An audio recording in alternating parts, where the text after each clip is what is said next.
dia bisa masuk dan merongrong kedaulatan politik ekonomi kita. Dan kenapa dia selalu pengennya ke Indonesia? Karena di Indonesia itu pejabatnya itu memang sengaja minta untuk injak-injak. Paling gampang diinjak-injak pejabat Indonesia.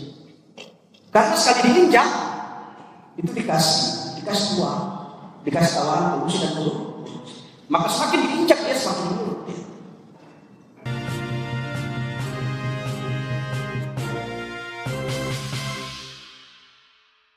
Kalau kita belajar hukum yang paling tinggi di Indonesia berdasarkan perspektif tata negara itu adalah konstitusi.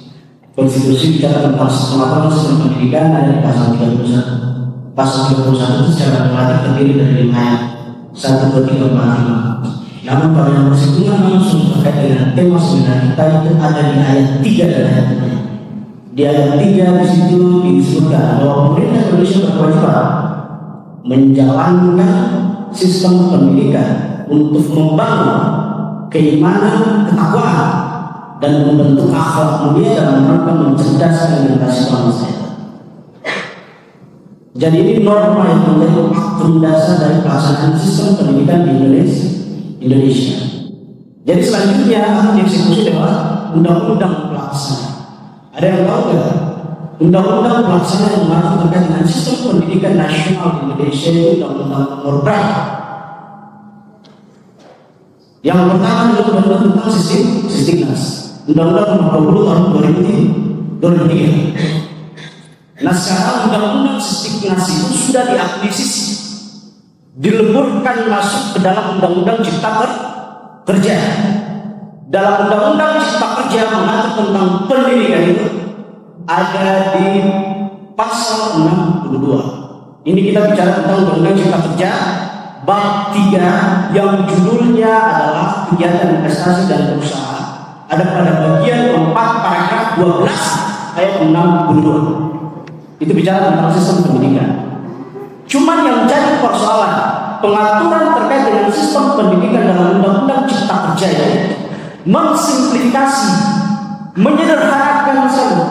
Bisa nggak Anda bayangkan sistem pendidikan yang begitu kompleks di Indonesia, mulai dari yang dasar sampai yang perguruan tinggi, diatur dalam undang-undang Cipta Kerja cuma hanya dengan 1 pasal dan 2 ayat.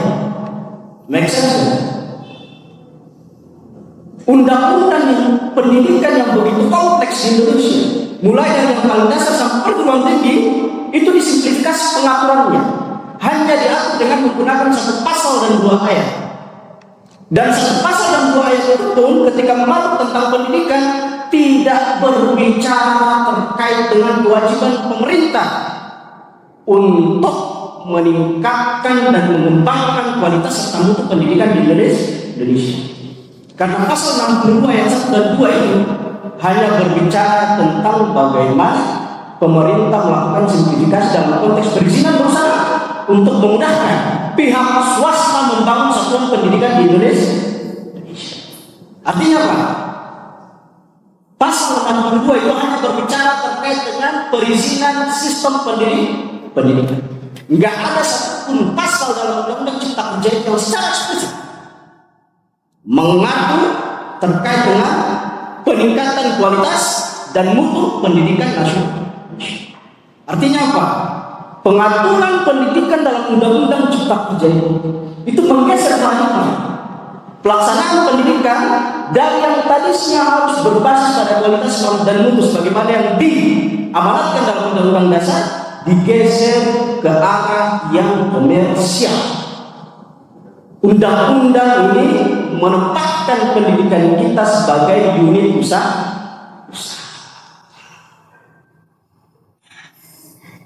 Dan ini bukan perkara lama.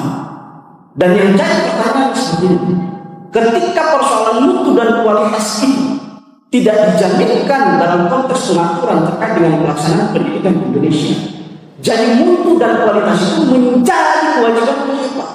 Akan diterapkan oleh siapa?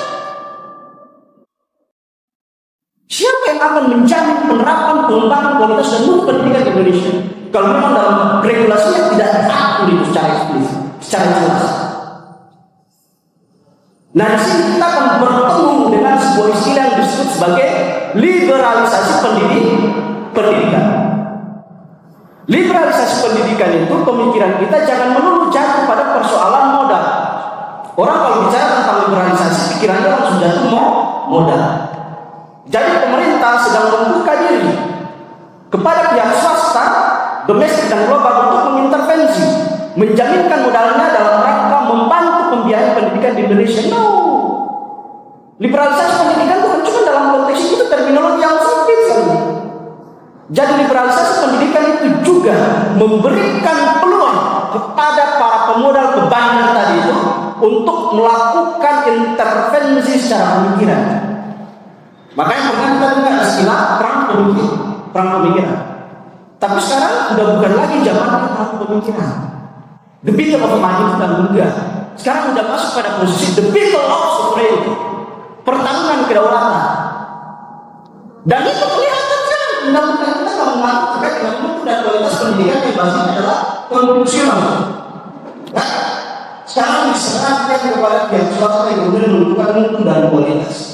Artinya apa? Ini membuka celah bagi mereka untuk kemudian melangsungkan apa yang kemudian disebut sebagai battle of sovereignty. Sistem pendidikan akan memperlakukan sistem pengajaran yang hidup di balik konstitusi.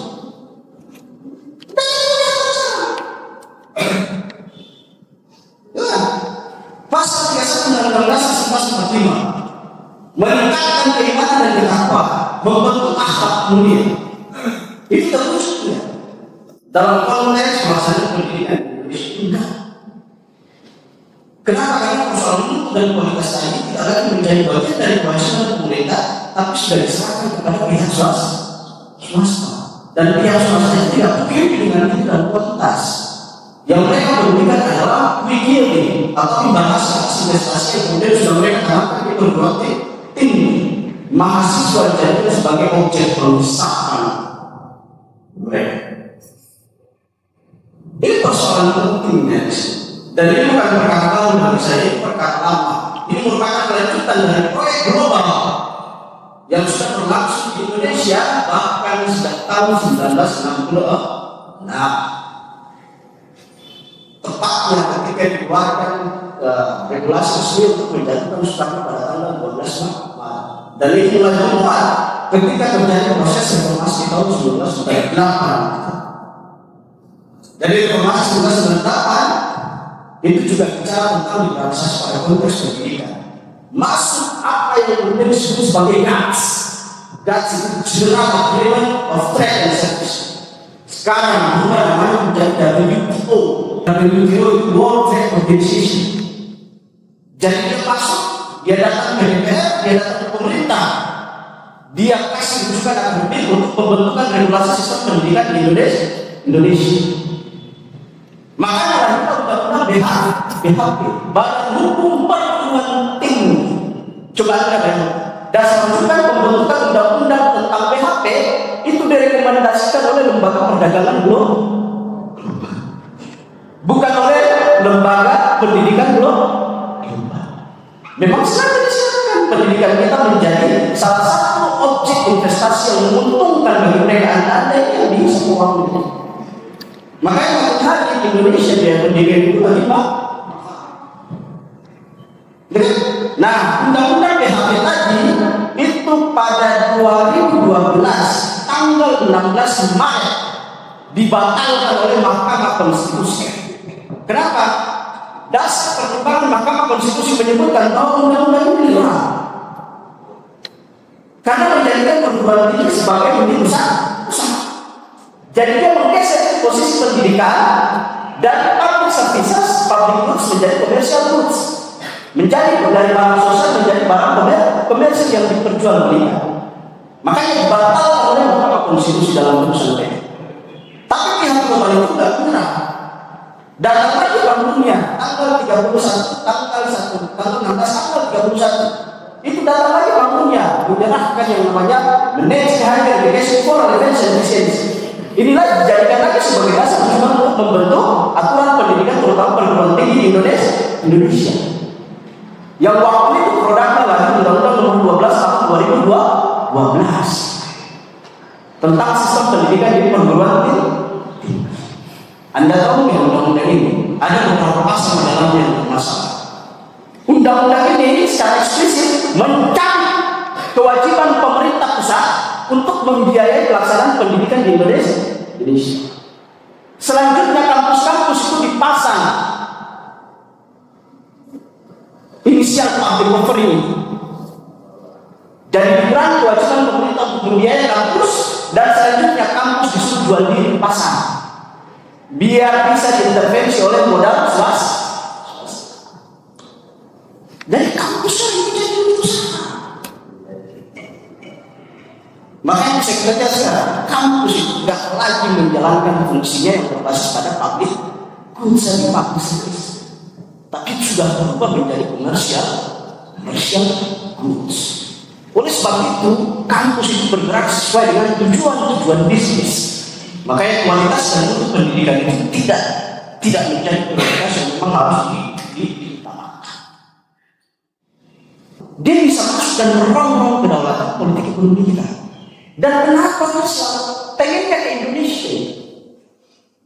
Karena di Indonesia itu pejabat itu memang sengaja minta untuk injak-injak. Paling gampang diinjak-injak pejabat Indonesia.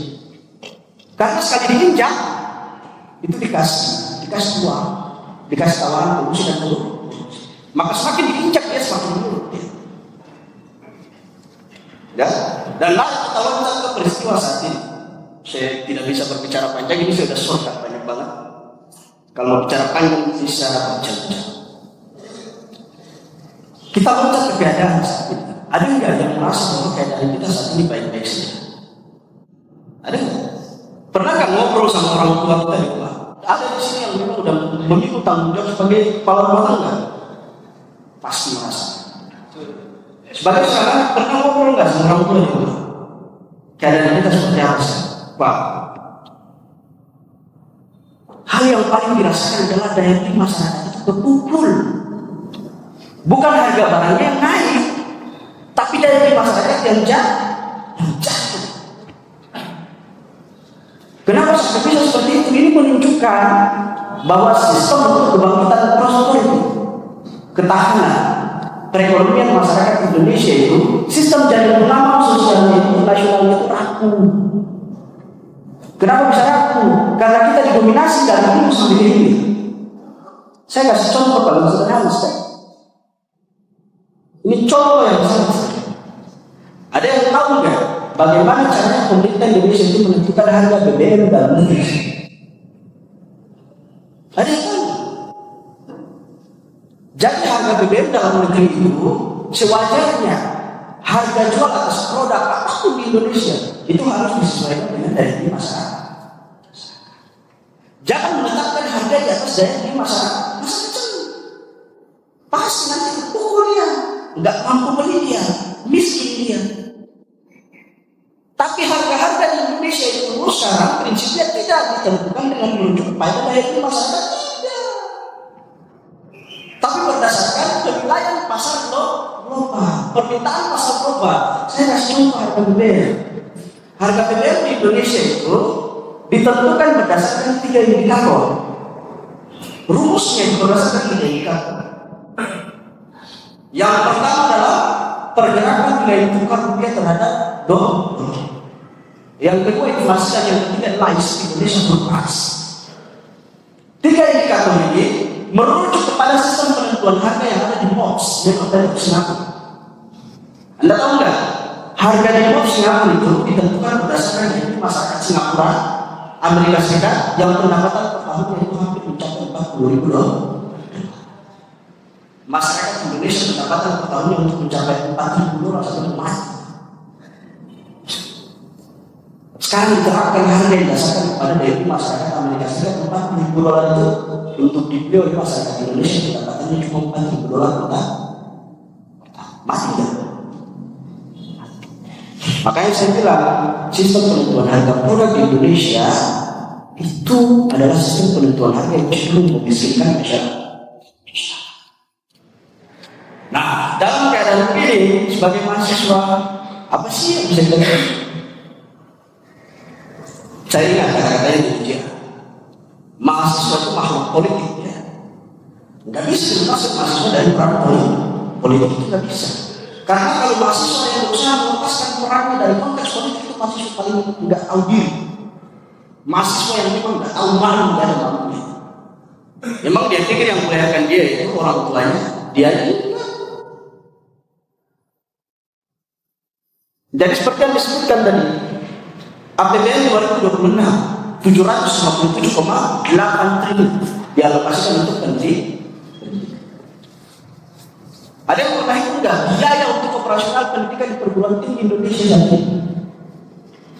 Kalau cuma dibayar dari SPP Anda yang 1 bulan 8 juta itu nggak bakal bisa ya.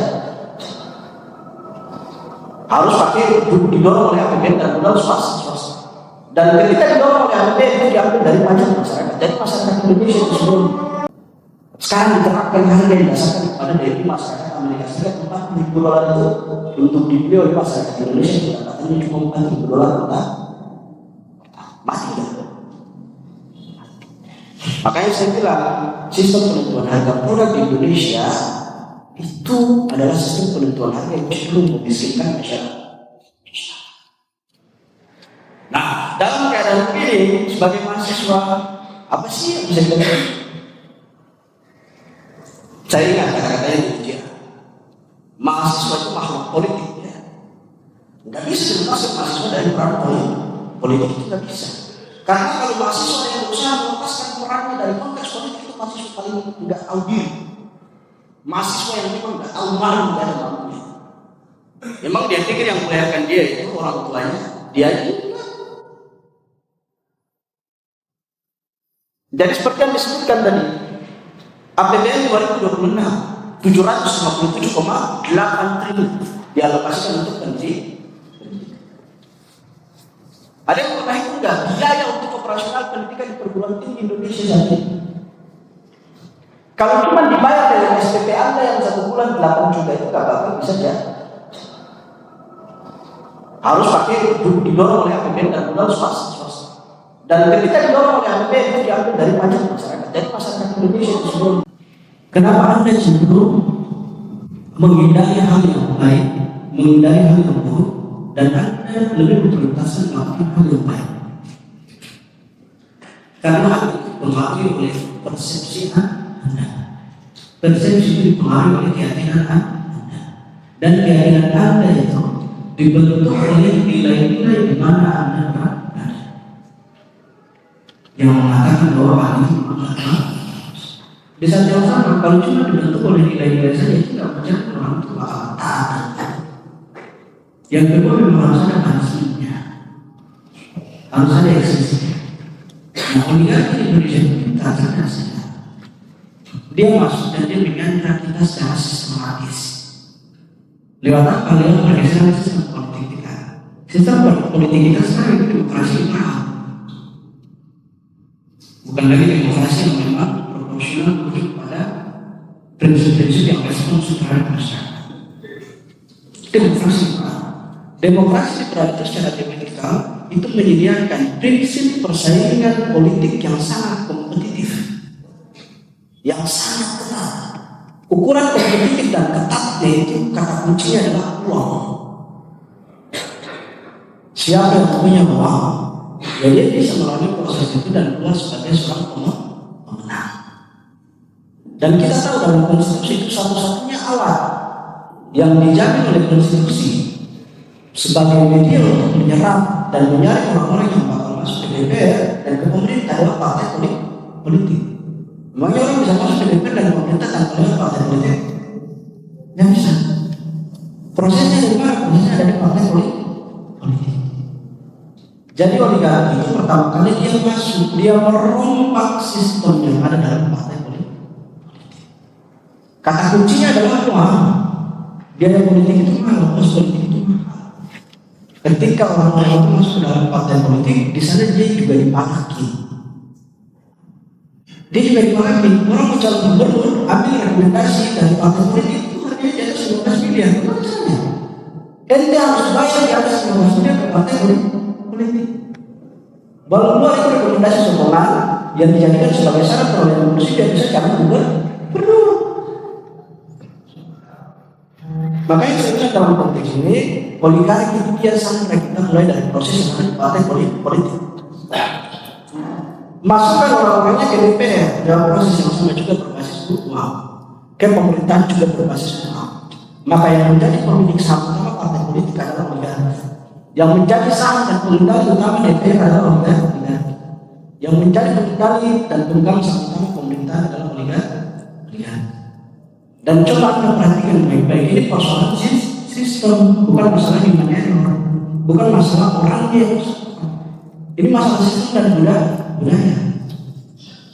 Dan hal itu juga yang kemudian terjadi di kampus, terjadi di sekolah-sekolah. Banyak sekali mahasiswa yang memang kalau kita bandingkan dengan mahasiswa 10 tahun lalu, 15 tahun lalu itu berbeda. Saya kuliah sampai sekarang udah 16 tahun, dari S1 sampai S3. Dan saya melihat mahasiswa hari ini dengan mahasiswa di awal-awal kuliah berbeda. Karakter, pola pikir, caranya dia mengekspresikan dirinya itu beda sekali. Yang terjadi apa? Perlu melakukan peningkatan. Dan saya bilang saya nggak pernah menyalahkan mereka karena mereka adalah korban. Korban dari apa? Korban dari kegagalan sistem dan bentuk budaya di lingkungan kampus. Dulu kita kalau kampus dari pagi sampai sore kita bingung mau masuki forum diskusi yang mana. Karena di setiap pelataran kampus sampai di semua fakultas orang yang pegang buku, pegang toa dulu ngobrol dan itu menjadi pemandangan harian. Dan kita bingung harus masuk yang mana. Kita harus masuk forum diskusi yang mana, kita bingung. Tapi sekarang kita jadinya sudah. Karena apa? Terjadi pergeseran sistem yang membentuk nilai dan budaya kampus. Dan masalah ini, masalah edukasi, masalah sistem nyambung sama pertanyaan yang belakang tadi. Ini merupakan ekses dari regulasi yang mengatur pendidikan tinggi di perguruan tinggi. Undang-Undang Nomor 12 Tahun 2012 tentang PHP Badan Hukum Perguruan Tinggi. Soalnya bagaimana? Soalnya ada basis aturan dalam pasal dalam Undang-Undang 12 Tahun 2012 itu yang mengatur terkait dengan otonomi pengelolaan pendidikan di perguruan tinggi. Nanti kita baca mulai dari pasal 62 sampai dengan pasal 68. Itu pemerintah membebaskan sebebas-bebasnya kampus untuk mengurus dirinya sendiri dengan standar operasional yang memang kebablasan.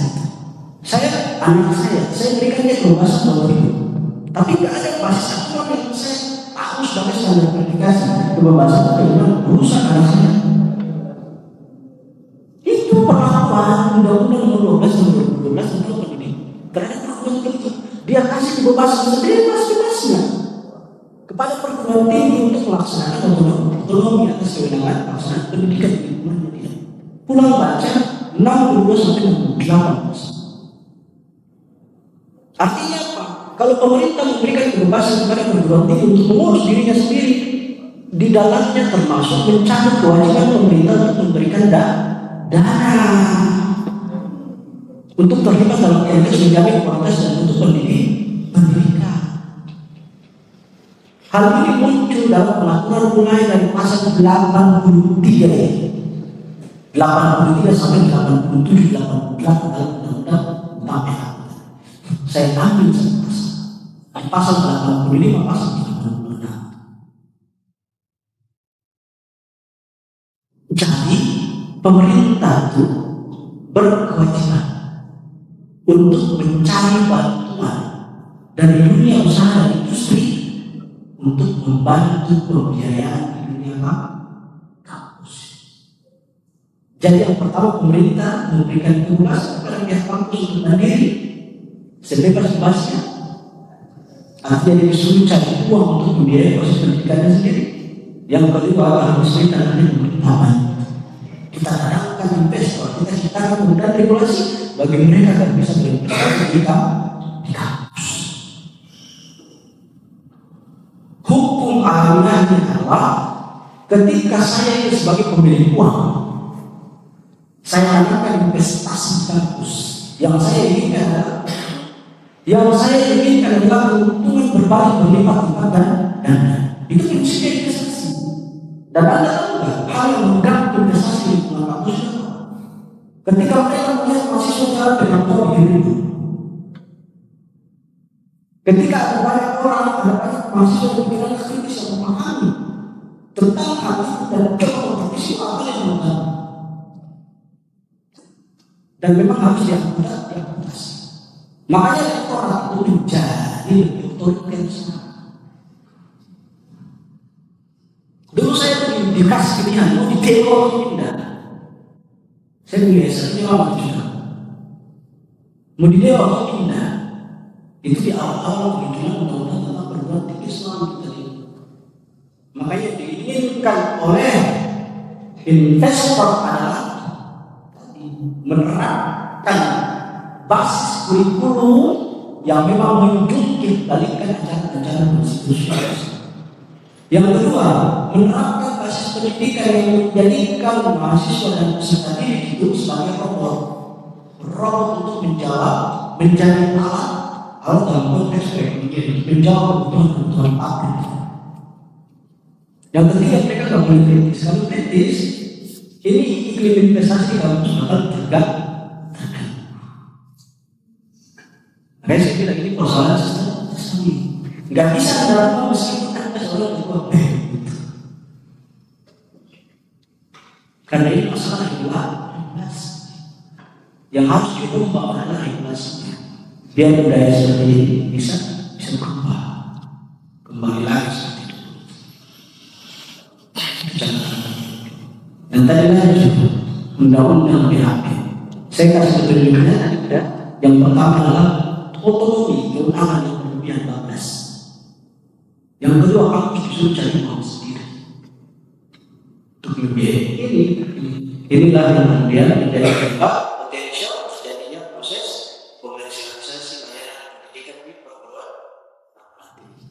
Makanya makna yang ini dicapai sesuai dengan tema ini. Tema ini meminjam terminologi pasal 31 Undang-Undang Dasar ayat 3. Bukan persis sama. Membentuk peserta didik pada bangsa yang beriman, bertakwa, berakhlak mulia untuk menciptakan generasi bangsa. Kenapa? Karena ini tidak menjadi bagian yang diprioritaskan sebagai rujukan utama bagi kita untuk membentuk kualitas dan untuk bidang pendidikan. Saya kira